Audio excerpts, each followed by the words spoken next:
Et salut tout le monde, bienvenue dans ce débrief de la rencontre entre Lille et Metz. Défaite 1-0 du FC Metz sur un but de Luis Araujo à la 88e minute de jeu. Une défaite donc en fin de match qui a provoqué la colère de beaucoup de supporters, dont moi-même, puisque j'étais assez salé, on va dire, à la fin de la rencontre. Cette rencontre qui était la deuxième du FC Metz cette saison, normalement la troisième, mais comme vous savez, le match du Paris Saint-Germain va arriver très vite, donc ça n'a été que le deuxième match de la saison, deuxième défaite sur le score de 1-0, un début de saison très compliqué pour le FC Metz. On va évidemment parler dans ce débrief de plusieurs éléments. Avant de commencer, deux petites choses. Premièrement, vous avez dans la description toutes les parties que l'on va aborder dans ce débrief. Donc si vous êtes intéressé par une partie en particulier, vous allez dans la description, vous sélectionnez la partie qui vous intéresse le plus. Deuxième chose, je vous attends dans les commentaires pour me dire un peu ce que vous avez pensé de ce match. On a déjà vu un peu l'avis des réseaux sociaux qui était assez... voilà, c'est des avis à chaud, donc c'est forcément des avis qui sont très très négatifs. Là on a passé quelques jours. N'hésitez pas à mettre dans les commentaires votre avis à froid sur cette défaite du FC Metz 1-0. Évidemment, n'oubliez pas, vous pouvez liker la vidéo, ça nous aide énormément pour le référencement et surtout à vous abonner si ça n'est pas déjà fait, c'est gratuit et ça nous fait énormément plaisir d'avoir tout ce soutien de votre part. Ceci dit, nous passons tout de suite à l'analyse de ce match en détail. Parlons tout d'abord du 11 de départ des deux équipes, parce que pour parler de Lille très rapidement, on n'a pas eu vraiment de surprise par rapport à ce que l'on avait dit en avant-match, parce que finalement Lille est revenu avec son système en 4-4-2 qui avait marché contre Reims puisqu'ils avaient gagné leur rencontre 1-0 à l'extérieur. Et même au niveau du choix des hommes, on n'a pas eu de surprise, quasiment tous les choix annoncés en avant-match ont été respectés par Christophe Galtier. Petite surprise quand même, Jérémy Pied, qui finalement est titulaire en tant que latéral droit. Bon voilà, c'est assez surprenant, on pensait que ça serait Celik, mais finalement c'est Jérémy Pied, un ancien joueur du FC Metz. Et donc pas de changement par rapport à l'adversaire opéré par Christophe Galtier. En revanche, du côté de Metz, alors là on a été servi, parce que quand on voit la composition annoncée une heure avant le match, je ne vais pas vous cacher qu'on a été un peu surpris parce qu'on a trouvé quand même beaucoup d'éléments défensifs dans cette équipe. Tout simplement parce qu'on voit Fofana, Boy et Braun par exemple sur la même liste. Et on se dit, mais attends, il nous fait un système en 3 défenseurs, Vincent Aignan, qu'est-ce qu'il nous fait? J'ai même pensé que ça serait un 4-4-2 quand je vois cette liste annoncée une heure avant le match, parce que pour moi, Kouyaté est censé être le 3e défenseur central dans la hiérarchie des défenseurs centraux, et pour moi il devrait être devant Fofana, et donc j'imagine très mal en fait en voyant cette équipe, le fait que Fofana ne soit pas milieu défensif. Je pensais vraiment qu'il serait milieu défensif avec peut-être un autre milieu à ses côtés pour faire un 4-4-2, puisque, et ça c'est la surprise importante, Farid Boulaya n'est pas dans ce 11, il était sorti de ce 11, ce que je trouve être un choix très très méchant envers Farid Boulaya, qui avait fait un match plutôt correct contre Monaco et surtout une préparation très très intéressante. Il a été un peu sacrifié pour ce système qu'a voulu mettre en place Vincent Aignan, et on voit donc seulement N'Guet et Nian en tant qu'élément un peu offensif si je dirais, et on se dit soit c'est un 3-5-2 ou alors c'était un 4-4-2, et finalement c'est plutôt un 5-4-1. Et ça, c'est ce qu'on va plutôt constater en match, parce que, encore une fois, il semblait que ce soit plutôt un 3-5-2, mais quand on voit le positionnement de tous les joueurs sur ce match, on constate que l'on a bien une ligne de 5 défenseurs avec des latéraux défensifs qui sont très très méfiants des attaquants de Lille et donc qui sont assez bas. On a une ligne de 4 joueurs qui sont en fait des milieux de terrain, mais vous avez un Open Gate qui en fait n'est pas devant mais qui est carrément au niveau des milieux de terrain sur ce match, et on a Ibrahima Niane qui est tout seul en pointe, un peu en mode débrouille-toi quoi. Et ça a été vraiment très très bizarre, surtout que, et c'est là où je veux le dire, c'est assez important, que toute la semaine avant le match, les propos de Vincent Aignan ou les propos de Victorien Angban allaient dans le sens de on va à Lille pour gagner. Et quand on voit cet alignement défensif, on est un peu inquiet, on se dit mais on est en train un peu de se peut-être prendre pour des idiots, quoi. Vous voulez gagner le match, mais vous mettez un alignement défensif de la sorte. Vraiment, on était assez déçus, un peu le moral dans les chaussettes avant même le début du match. C'est vous dire si ça a été encore plus pesant quand on voit la suite des événements. Donc ça, c'est un peu la chose à retenir sur l'alignement tactique du FC Metz dans ce match. Et j'aimerais que maintenant on rentre vraiment dans le cœur du sujet, à savoir ce qui s'est passé durant ce match. Si on regarde un peu, il y a eu 2 matchs dans cette rencontre. La première mi-temps, et c'est peut-être le premier point sur lequel j'aimerais me lancer, c'est que malgré cet alignement défensif opéré par Vincent Aignan, quand on voit surtout la liste des joueurs, mais aussi ce que l'on voit sur le terrain, on se dit ça va être dur quand même d'avoir un impact offensif vis-à-vis de Lille dans ce match, surtout que Lille a quand même des fois des arguments défensifs assez intéressants. On avait parlé de Botman en avant-match, et moi j'avais dit que Botman c'était un joueur que j'appréciais énormément dans sa capacité physique, même dans sa capacité des fois de relance, enfin d'aisance, je dirais, qui était assez intéressante. Et d'ailleurs le match va montrer que j'ai pas été déçu à ce niveau-là. Mais la première mi-temps, malgré cet alignement défensif, a été plutôt bon offensivement pour le FC Metz. Donc c'est assez paradoxal parce que le FC Metz sur la première mi-temps, quand vous regardez un peu à la fois le visuel, à savoir ce qui se passe, déjà il y a les actions, notamment ce centre qui est dévié, qui va sur la transversale de Mike Maignan en première mi-temps, donc le centre qui vient côté gauche. Vous avez aussi cet incroyable raté d'Ibrahimanian qui, sur un centre de Fabien Santonze, est vraiment tout seul à la réception du centre, devant le but. La balle lui arrive, je crois, sur la cuisse, et en fait la balle sort carrément du cadre. Elle n'est absolument pas cadrée, ce qui est absolument terrible à la fois pour l'équipe en elle-même, hein, parce que Metz aurait pu prendre l'avantage dès la première mi-temps, mais surtout mentalement pour Ibrahimanian. Je pense que ça a été un moment assez compliqué à vivre. Et quand vous regardez statistiquement ce qui se passe sur ce match, enfin surtout sur cette première mi-temps, hein, puisque c'est ça qui nous intéresse tout d'abord, Metz a plus d'actions que Lille sur cette mi-temps-là. Il y a 5 tirs qui sont faits en tout. Alors 3 tirs sont non cadrés, certes, hein, mais il y a quand même des tirs qui sont faits dans la surface. 5 tirs ont été faits dans la surface, ce qui prouve bien quand même qu'on réussit en première mi-temps à justement avoir des actions de but dans la surface de Lille. Hein. On n'est pas en mode, par exemple, on est désespéré, on va tenter des frappes de loin, ce qui était un peu la chose observée lors de la deuxième mi-temps contre Monaco, mais qui s'expliquait aussi par le très gros bloc que Monaco a aligné à 10 contre 11 en deuxième mi-temps. Là, les frappes de première mi-temps sont faites dans la surface. Hein. Donc franchement, malgré l'alignement défensif, et ben en fait on fait plutôt une bonne mi-temps offensive sur ce match.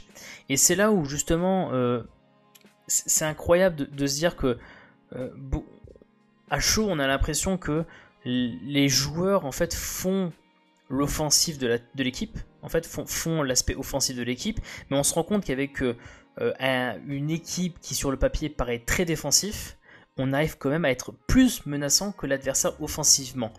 Je rappelle aussi quand même que Lille a des occasions aussi où ils peuvent marquer, notamment en fin de première mi-temps. Jonathan David qui rate un face-à-face, enfin face-à-face pas vraiment, mais en tout cas il est en très bonne position de tir pour essayer d'ouvrir le score. Il ne va pas réussir à le faire, je crois, sur une perte de balle de Dylan Brown qui rate une passe sur un pressing de Lille. Mais vraiment, dans l'ensemble, Metz ne doit pas rougir de leur première mi-temps.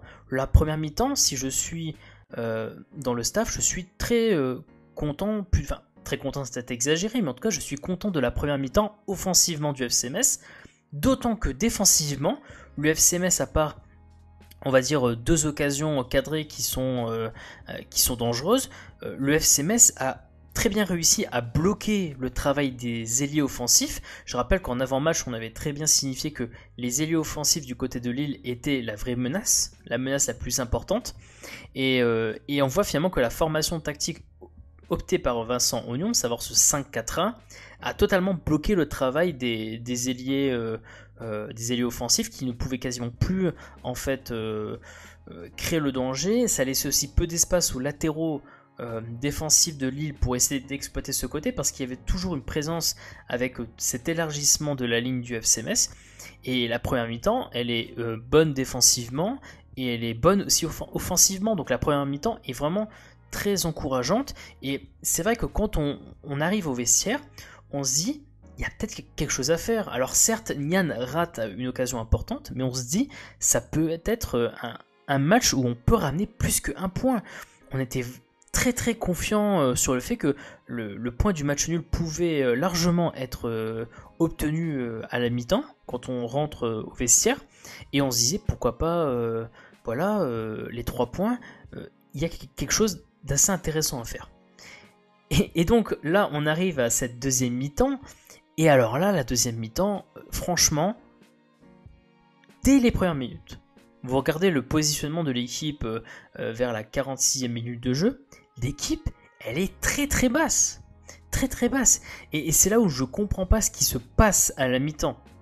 Est-ce que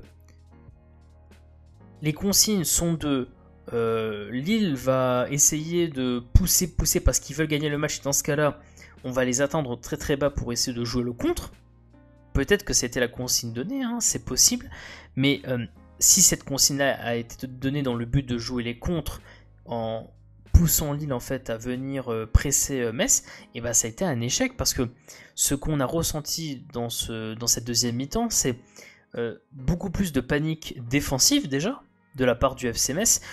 Metz avait beaucoup de mal à relancer et je dirais même à se dégager à la suite d'actions lilloises, face à surtout des Lillois qui ont compris que les côtés étaient très très bien bouchés, notamment par le travail des latéraux défensifs du FC Metz, qui ont fait un très très bon match défensivement dans l'ensemble. Et c'est vrai que on les voit, les ailiers offensifs de Lille, commencer à rentrer vers le milieu de terrain, à essayer de sortir de leur alignement de côté pour essayer justement d'avoir plus de ballons et de mieux organiser le jeu.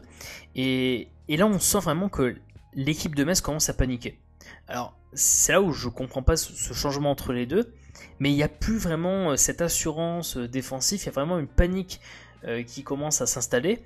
Et autant défensivement on a commencé à sentir plus de panique, offensivement ça a été mais le néant absolu. C'est pas compliqué, hein. Alors autant pas beaucoup d'actions évidemment quasiment toutes isolées, hein. C'est-à-dire que vous allez avoir Nian qu'on va balancer en profondeur pour essayer de faire un miracle, ça ne marche pas. Nget aussi, ça ne marche pas. En fait, ils ont eu un frein très clair. C'est à un moment donné, ils se sont dit, en fait, on va pas prendre de risques parce que Lille, peut-être à cause de leur fin de première mi-temps, qui ils ont commencé à être dangereux, on a peur en fait de Lille sur les contres et on veut pas monter trop haut, parce que si on monte trop haut, on leur laisse de l'espace pour les contres. Et donc la peur de se prendre à but a pris le dessus sur l'envie d'essayer de porter le danger devant, au point que Metz, en deuxième mi-temps, a fait 0 tir cadré, 0 tir tout court, tout simplement. Il y a eu, en tout et pour tout, un corner, tiré par Vincent Pajot, si je ne me trompe pas, sur le côté gauche du FC Metz, qui a été dégagé par la défense de Lille. Et c'est tout. Tout simplement. Mike Maignan a eu à faire 0 arrêt en deuxième mi-temps par rapport à cette rencontre, alors qu'en première mi-temps il a fait un arrêt, mais il a été sollicité sur 3 tirs en tout. Il y a eu 3 tirs non cadrés, mais il y a eu un tir cadré, en tout 5 tirs où il a été mis en tout cas à contribution pour essayer d'éviter un but. Et en deuxième mi-temps il n'a eu rien à faire. C'est vraiment toute la défense, tout le travail défensif qui a été mis en, je dirais, mis en avant par Metz, mais la sollicitation du travail défensif a été tellement importante qu'on commence à sentir durant le match et durant les minutes qui avancent en deuxième mi-temps une sorte d'épuisement physique chez les joueurs du FC Metz, carrément épuisés de devoir défendre autant. Et on tente vraiment de tenir dans ce non-match offensif que l'on réalise en misant le tout sur la défense, et ce qui devait arriver arriva. et c'est là où on va arriver justement sur le but en lui-même et on va un peu l'analyser. 88e minute de jeu, donc on part d'une touche qui est sur le côté gauche du FC Metz, donc le côté droit de Lille. Ça essaye de ramener le jeu sur le côté droit du FC Metz, donc le côté gauche de Lille. Ça arrive sur Soumaré. Soumaré a la balle et c'est là où je vous dis que à un moment donné, Lille a compris que les ailiers devaient bouger et arrêter de rester sur leur ligne et des fois même devaient sortir. Jonathan Bamba, qui est, vous savez, l'un des meilleurs joueurs de Lille depuis le début de saison, sort de sa zone habituelle en fait, là où il est marqué notamment par Fabien Santonze. Il sort de sa zone, il reçoit la passe de Soumaré et Fabien Santonze veut aller sur lui, hein. On voit que justement il a envie de sortir de sa zone lui aussi et de le suivre pour le presser. C'est quelque chose qu'il fait depuis le début du match, hein, de presser directement sur Bamba dès qu'il a la balle. Sauf que, petite erreur, c'est que Santonze est sur Bamba, mais il y a un joueur de Lille qui est en train de se préparer à dédoubler, qui est prêt à dédoubler côté gauche.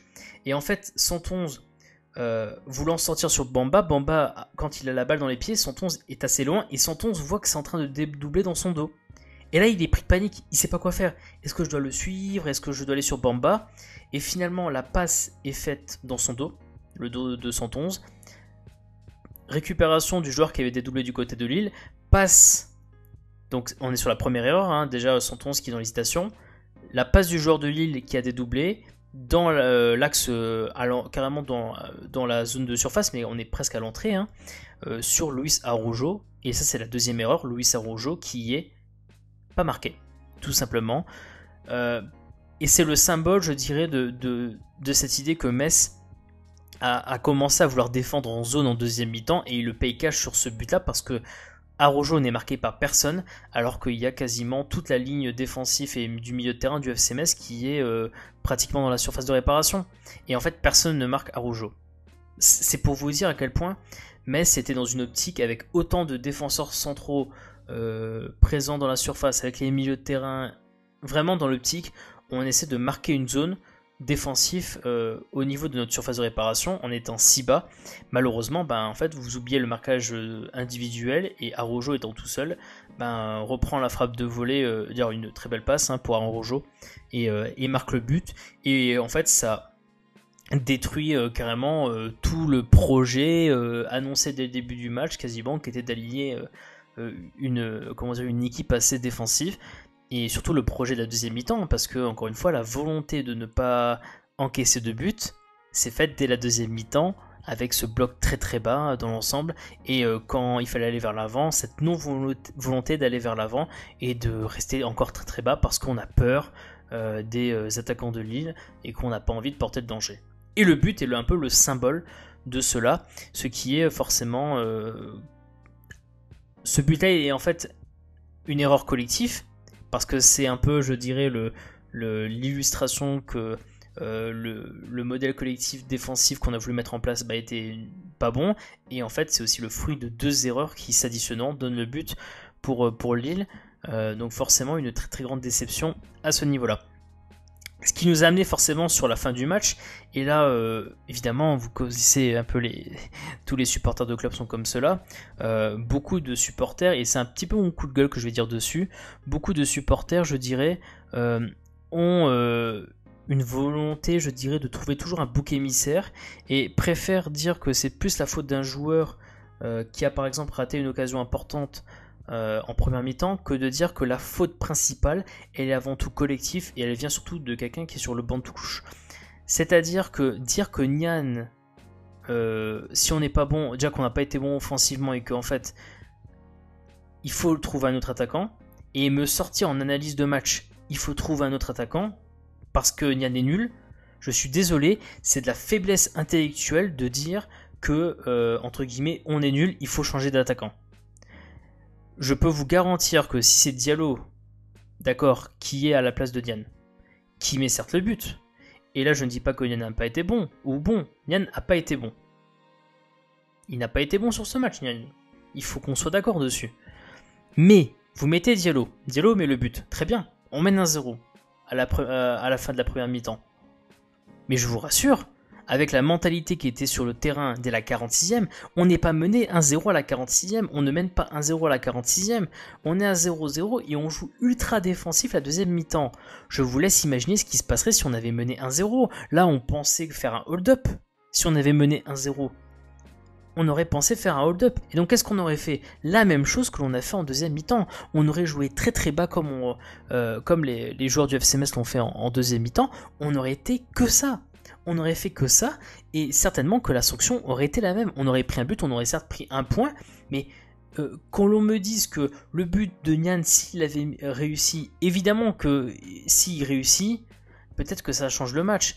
Mais si vous commencez à rentrer dans les si, moi, je peux vous dire que si on rentre dans les si, je vous garantis que l'un des si, c'est que on marque le but, on aurait défendu pareil en deuxième mi-temps. Pareil, il n'y a même pas de différence. Parce que Metz est une équipe qui, quand l'adversaire en face de lui est un adversaire qui n'est absolument pas à sa hauteur, en tout cas dans les esprits, et au final, quand on est en début de deuxième mi-temps et qu'on défend si bas, on met dans sa tête que l'adversaire est meilleur que soi, et qu'on n'est pas en mesure de le battre, c'est ça que ça envoie comme message. Quand vous dites dans votre tête que l'adversaire est meilleur que vous et qu'en plus vous menez 1-0 par miracle, je vous garantis que vous avez peur et vous voulez pas en prendre un. Et vous aurez défendu très très bas. Et donc me dire que en fait ce but-là aurait décomplexé les joueurs, non. Quand on est le FC Metz, ça a toujours été comme ça sera toujours comme ça, tant qu'à un moment donné il n'y aura pas un vrai bouleversement de mentalité dans ce club, ce qui existe depuis très longtemps. Quand on mène face à un adversaire qui est plus fort que nous, on a peur. Ça s'est vu à tous les matchs. D'accord, la saison dernière, vous pouvez regarder, même des matchs des fois contre des concurrents directs, on a peur et on défend bas. D'accord? Les matchs où on mène 1-0, des fois les Nîmes, les Dijon où on mène 1-0, on a peur. Et ça, c'est un problème à Metz, c'est qu'on a peur. Et ça risque de poursuivre très souvent Metz cette saison-là, parce que des fois on va attendre de Metz qui gagne autre chose que des matchs contre des concurrents directs, et si on n'est pas capable de ne pas avoir peur, et ben oui, effectivement, je vous garantis que cette peur-là va nous faire descendre bas dans le classement, et on va jouer le maintien encore très très longtemps, et jusqu'à la 38e journée, c'est sûr et certain, parce que ce qui s'est passé en deuxième mi-temps, c'est vraiment honteux, ce qui s'est passé. Et donc de dire que, et surtout offensivement c'est honteux, et donc de dire que Nian est le responsable de cela, en disant il est nul, sous-entendu, ne pas faire l'analyse complète du match, et résumer le manque, je dirais, de volonté de faire même pas un seul tir dans le match en disant c'est la faute de Nian, c'est que vous n'avez pas regardé le match. Vous n'avez pas pris le temps de regarder le match à nouveau. Parce que je vous garantis que ça, c'est vraiment honteux au niveau collectif. C'est pas Nian qui est le fautif dans ça.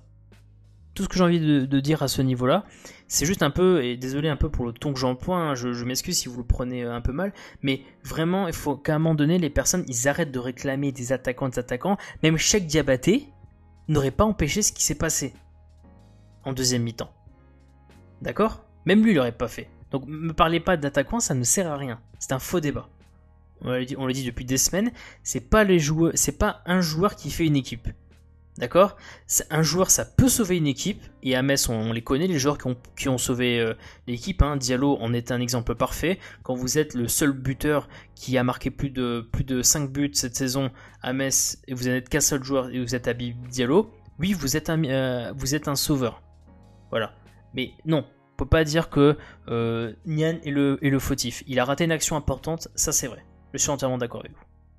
Parenthèse fermée sur Nian, le bouc émissaire facile. Top et flop de ce match pour terminer sur une note un peu plus gaie. Alors, en top, qui c'est que je vais dire? Je vais parler de Alexandre Oukidja, qui, je trouve, à part le but concédé, a quand même vraiment, je dirais, été important en première mi-temps, parce que dans cet équilibre entre Metz et Lille qui est apparu en première mi-temps, il a vraiment permis... en fait, c'était un élément qui aurait dû permettre au FC Metz de mieux se sentir lors de la deuxième mi-temps. Malheureusement, il y a certaines choses qui se sont passées dès le début de la deuxième mi-temps qui font que la volonté offensive n'était absolument pas là de toute l'équipe. J'aurais pu citer d'autres tops sur ce match. J'ai beaucoup aimé le travail des latéraux défensifs, offensivement et défensivement, parce que défensivement, quand vous devez résister à Ikoné et à Bamba, qui sont les vraies grosses menaces du côté de Lille, et que vous le faites plutôt bien, c'est à souligner. petit hic, je l'ai dit, sur le but encaissé avec Santon qui se fait dédoubler. Et en fait, est-ce qu'il aurait dû avoir un soutien peut-être d'un central qui aurait dû venir un peu couper, ou en tout cas anticiper? On peut dire aussi qu'il y a le marquage sur le but d'Araujo. Voilà, mais en tout cas, c'est vrai que dans l'ensemble, moi j'avais bien aimé le travail des latéraux défensifs, et offensivement, les travails des latéraux défensifs sur la première mi-temps amènent un tir sur la barre transversale et un centre pour Nian qui aurait dû effectivement mettre le but, mais qui ne le met pas. Ça vient quand même d'un très très bon centre fait par Fabien Santon. Donc ça, c'est un peu au niveau du top, et donc surtout voilà Ukija que j'aimerais mettre en avant, malgré le but qu'il a encaissé. Au niveau du flop, alors évidemment, j'aime pas faire ça. Si je pouvais mettre autre chose que des joueurs, je mettrais tous les jours Vincent Aignan, parce que vous pouvez pas avoir de telles déclarations en conférence de presse, dire que vous voulez gagner, aligner un alignement certes défensif, mais il y avait quand même la volonté en première mi-temps. Donc ça soutient un peu ce qui avait été dit quelques jours auparavant, mais vous pouvez pas dire à votre équipe de jouer comme elle a joué en deuxième mi-temps.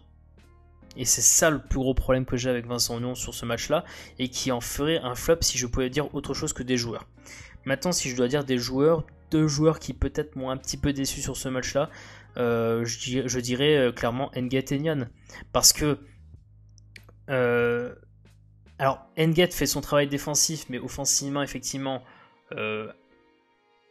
n'a pas su, on va dire, accompagner davantage des actions offensives, et très souvent Nian était isolé quand il fallait jouer en profondeur, mais je peux comprendre si les consignes étaient de rester bas, forcément qu'en deuxième mi-temps vous n'avez pas trop envie d'accompagner les actions offensives, je peux le comprendre, si c'est des consignes, vous le respectez. Donc ça c'est une première chose, mais c'est vrai que difficile, et je peux le comprendre, Nian doit mettre ce but, effectivement, rater cela à son niveau. Avec le statut qu'il a, c'est très très difficile effectivement de laisser passer cela. Il fait un raté très très important. Donc il est un flop. Mais encore une fois, si je pouvais mettre tout le collectif, je mettrais tout le collectif en flop. Parce que c'est le collectif qui a fauté sur ce match. C'est pas un joueur en particulier. Donc je joue le jeu du flop en mettant Nian. Mais clairement c'est un jeu que j'ai pas envie de jouer sur ce match-là. Parce que clairement, le collectif a failli, notamment en deuxième mi-temps. J'ai fait un peu le tour, on va dire, de tout ce qu'il y a eu à dire sur ce match contre Lille. Rendez-vous le 16 septembre, déplacement au Paris Saint-Germain. Je vous rappelle que c'est le deuxième match de ce magnifique road trip qui s'est instauré depuis donc le match contre Lille. 3 matchs en 7 jours, dont 2 à l'extérieur. Une semaine évidemment très compliquée pour le FC Metz, qui donc va jouer au Parc des Princes face à une équipe du PSG qui est diminuée par des suspendus, par des joueurs qui ont eu le Covid, des joueurs qui sont non qualifiés. Bien sûr, je vous invite à aller voir sans plus tarder l'avant-match qui va très probablement apparaître au cours de la journée, avant-match réalisé avec un supporter du Paris Saint-Germain. Je ne vous en dis pas plus, n'hésitez pas à aller voir la vidéo, à vous abonner. C'est gratuit, ça nous fait énormément plaisir. Les commentaires pour nous dire ce que vous avez pensé du match. Le petit like sur la vidéo, ça fait toujours plaisir aussi. Portez-vous bien. On se retrouve pour un prochain débrief, le match contre le Paris Saint-Germain. Portez les masques, c'est très important. Pensez aux autres. Et allez le FC Metz.